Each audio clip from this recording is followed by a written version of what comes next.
En la tarde del 8 de mayo de 2025, mientras las nubes se cerraban sobre el cielo de Roma, una humareda blanca se alzó desde lo alto de la Capilla Sixtina, anunciando al mundo que un nuevo pontífice había sido elegido. Pero pocos conocían el peso oculto de aquel nombre.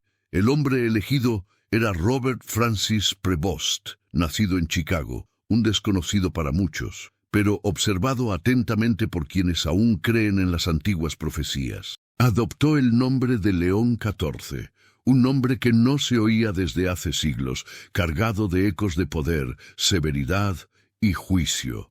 La multitud aplaudió, las cámaras dispararon, el mundo, hambriento de líderes, abrazó con ingenuidad la figura serena que apareció en el balcón de la Basílica de San Pedro.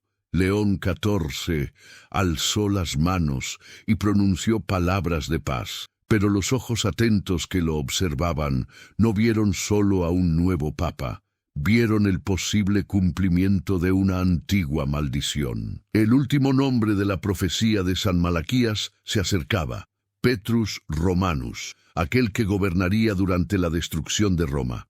Y aunque León XIV no lleve ese nombre en su título, su rostro, sus orígenes y su pasado esconden señales perturbadoras. Robert Prevost no es un cardenal cualquiera. Durante años vivió en Perú como misionero, obteniendo la nacionalidad peruana y formando un puente simbólico entre el poder y el sufrimiento, entre el norte y el sur, entre lo antiguo y lo nuevo. Su ascenso dentro del Vaticano fue silencioso, estratégico, como el movimiento de una sombra sobre el altar. Asumió el dicasterio para los obispos, controlando nombramientos y destinos de líderes católicos en todo el mundo. Y ahora emerge como el sucesor de Francisco, en un momento de profunda crisis espiritual global. Todo parece haber sido preparado. León XIV. El nombre lleva consigo una vibración de autoridad feroz. El último león, el 13º, reinó en el siglo XIX y fue descrito como un guerrero espiritual. Este nuevo león, sin embargo, no parece estar aquí para proteger. Ha venido a juzgar. Su mirada es firme, pero vacía. Su discurso, lleno de referencias a la paz y a la unidad, resuena como el sonido de un sello que se rompe, un eco que despierta el temor de quienes saben lo que está por venir. Porque así es como comienza la caída, no con gritos, sino con aplausos. Las puertas del Vaticano se cerraron tras él y algo cambió en el aire. Las campanas sonaron en tono menor, las aves enmudecieron, y detrás de su túnica blanca quizás se esconda un trono más antiguo que Roma, más antiguo que la misma Iglesia, un trono reservado al príncipe de la mentira. ¿Y tú?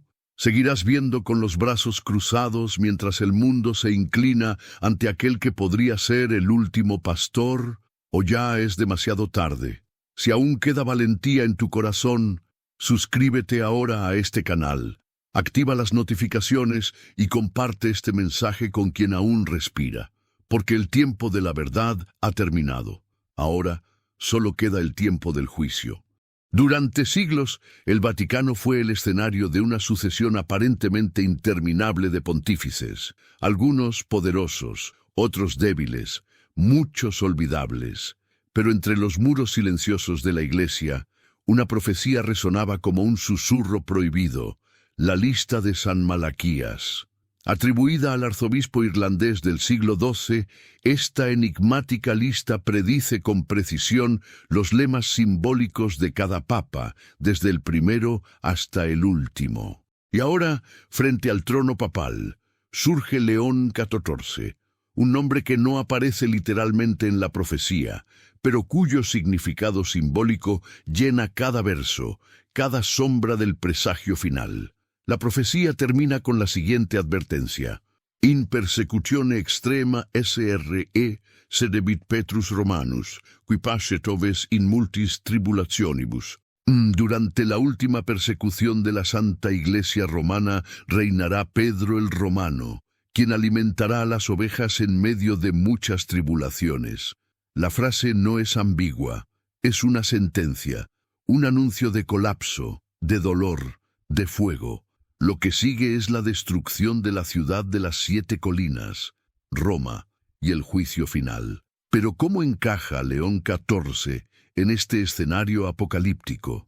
La respuesta no está solo en su nombre ni en su biografía, está en su función. Robert Francis Prevost es un hombre de 2 mundos, estadounidense de nacimiento, peruano por misión, un símbolo viviente del globalismo y la unificación.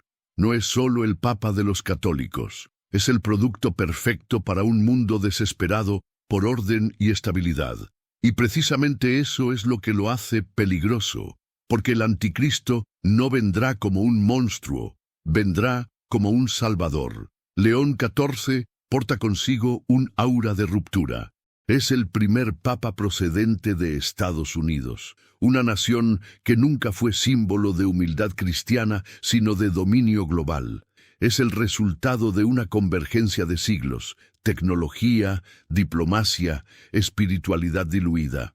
Y ahora, con los ojos del mundo puestos sobre él, León XIV tiene el poder no solo de redefinir la fe, sino de reconstruirla bajo un nuevo orden, una fe universal, sin dogmas, sin resistencia, una fe que allana el camino.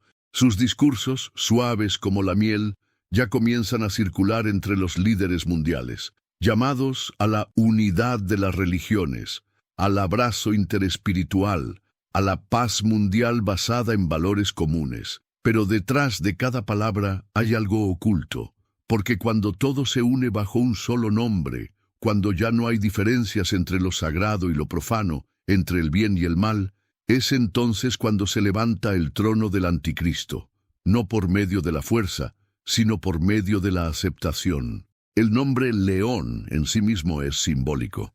En Apocalipsis 13, el anticristo es descrito con características de león, oso y leopardo. El león representa la autoridad, el rugido que silencia a los demás, la majestad que nadie se atreve a cuestionar.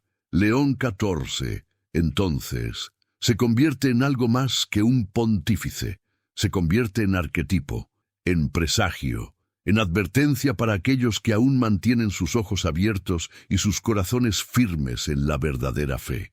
Y mientras los fieles duermen, encantados por promesas suaves, los ángeles de la última guerra toman sus posiciones, porque cuando el último pastor es ungido, el rebaño está a punto de ser sacrificado, no en nombre del amor, sino en nombre de una paz que no proviene de Dios. No te equivoques, la oscuridad no se presenta con truenos, sino con aplausos. Necesitas despertar antes de que el mundo entero se arrodille ante el trono del impostor. Suscríbete, comparte, comenta y toca la campana como si fuera una alarma final, porque quizás esta sea tu última oportunidad de resistir antes de que el velo caiga para siempre.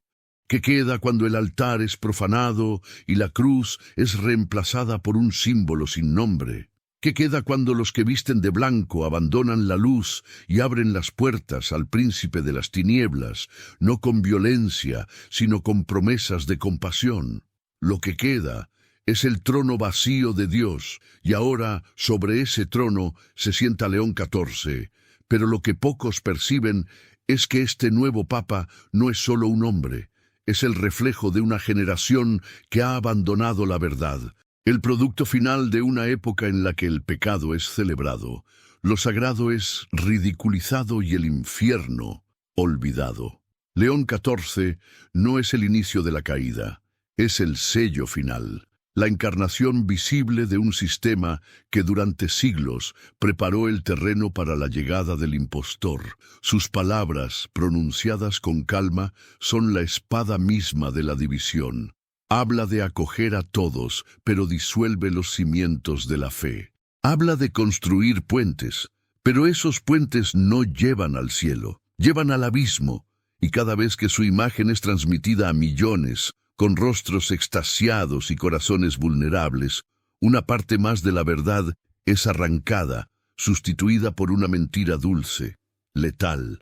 La profecía de San Malaquías no decía que el último papa se llamaría Pedro, sino que actuaría como tal. un pastor en medio de las tribulaciones, un líder en los días más oscuros de la humanidad. ¿Y qué son estos días sino la tormenta perfecta? Guerras al borde del apocalipsis, terremotos en Tierra Santa, hambre creciente, persecución a quienes aún predican la verdadera cruz. Es en este escenario que León XIV se levanta, no como solución, sino como señal. Si el anticristo ya camina entre los hombres, no usará corona de hierro, ni hablará con lengua de fuego. Usará vestiduras blancas, hablará con ternura y ofrecerá paz. Una paz que exigirá una condición, que renuncies a la cruz. Y cuando esa condición sea aceptada, el último sello se romperá. Ahora, lo que hagas con esta verdad está en tus manos, pero recuerda, el tiempo de las advertencias se está acabando. La próxima vez que suba humo en el Vaticano, puede que no sea señal de elección, puede ser señal de destrucción. Si todavía crees que la fe verdadera debe resistir, entonces lucha. Comenta, comparte, difunde esta advertencia como si tu alma dependiera de ello. Suscríbete y activa las notificaciones ahora, porque pronto estará prohibido decir lo que acabas de escuchar, y cuando llegue el silencio, será demasiado tarde.